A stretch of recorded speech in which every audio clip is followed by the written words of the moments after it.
Welcome to Dr. Dempsey Unplugged, the podcast for entrepreneurs, dreamers, and doers who are ready to elevate their mindset and business success.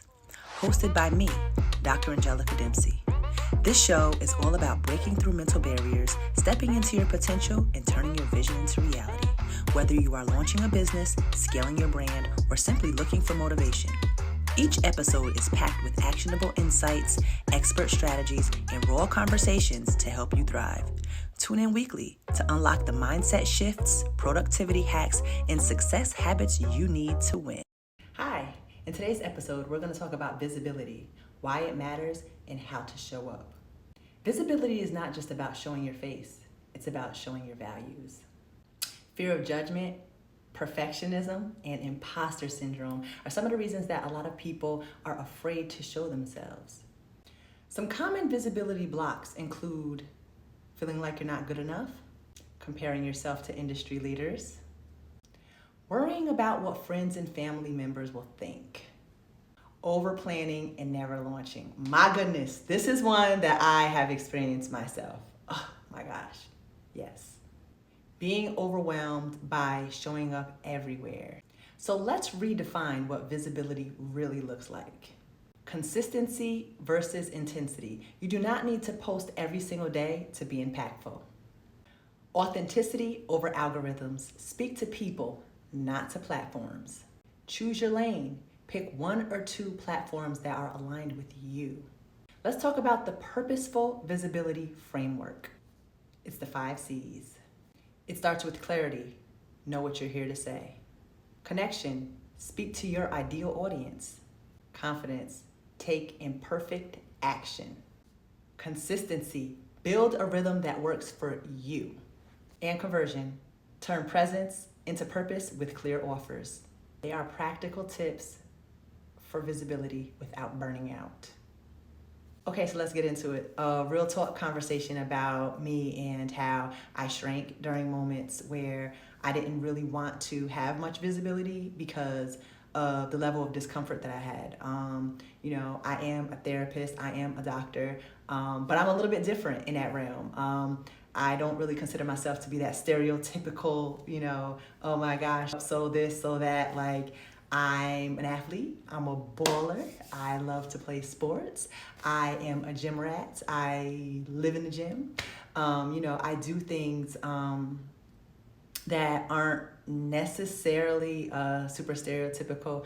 The way I converse with individuals, the individuals whom I may converse with, at times I might speak with ebonics and, I feel like I can get around and flow with different types of people. And I feel like a lot of judgment would come from that because most people assume that a person who has a doctoral degree with a 4.0 GPA is just some real uptight person. And I don't view myself as being that person. I'm very jokey. I'm very playful.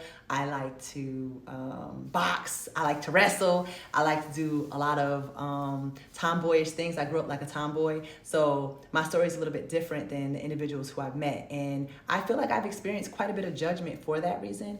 And I feel, showing who I am truly outside of Dr. D, who is Angelica, might be judged differently. And I didn't really want, maybe my clients, I don't really know. I just didn't really want people to see that version of myself. I always said that there were 2 different versions. And then I began to realize that I'm telling my clients to be unapologetically themselves, and I'm not really showing who I am. And my ultimate goal is to help people. And that's the reason that I even started this podcast, to help people. So in that space, it's Angelica, you have to show up unapologetically as it relates to who you are and show people that, there is that other side of you. Yes, there's the professional side, but there is the goofy, playful, tomboyish, whatever person want to play me in basketball, I'll bust you downside, I don't think a lot of people know that about me. I don't think I present as aggressive, but on the court I would. In the gym, I'm again, I probably could do more pull-ups than most people. I have that air of confidence about me. So I feel like for me, I shrank my visibility because I'm well, how can I truly be me? I can't do therapy online because that's unethical. So to see who I truly am is a little bit different than a stereotypical me. So what do?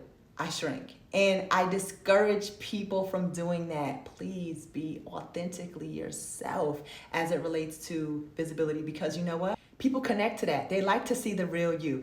They like to attach to the real you. And I feel like people are more confident as it relates to who they truly are. That's where my confidence shines. If I'm in a therapy session, it's quite different because I know my stuff. I realize being authentically who I am, if you like me outside of therapy, fine. If you don't like me, then Angelica don't really care, so fine, that's just really what it is. I realize as it relates to just being visible and showing who your authentic self is, you will be able to connect with people who are your people. And if you don't connect with people, they weren't your people originally. And I had to really stop talking the talk and really walk the walk, because I tell my clients this all the time, but I wanted to be able to embrace the same things that I tell people in a way where others can see it. Visibility is a form of service. When you hide, someone misses out. My ultimate goal is to help people in whatever realm, any type of a business, side hustle, anything that I've really ever done, I've helped, right? So if I can help people, that's what I want to do. I don't want to position people to miss out. My suggestion, start small, stay aligned, and keep moving. DM me how you're showing up this week at Dr.Angelica Dempsey. That's Dr.ANGELICADEMPSEY. If this episode helped you, please subscribe, share, and leave a review. And remember, your mindset is your greatest asset. Let's elevate together.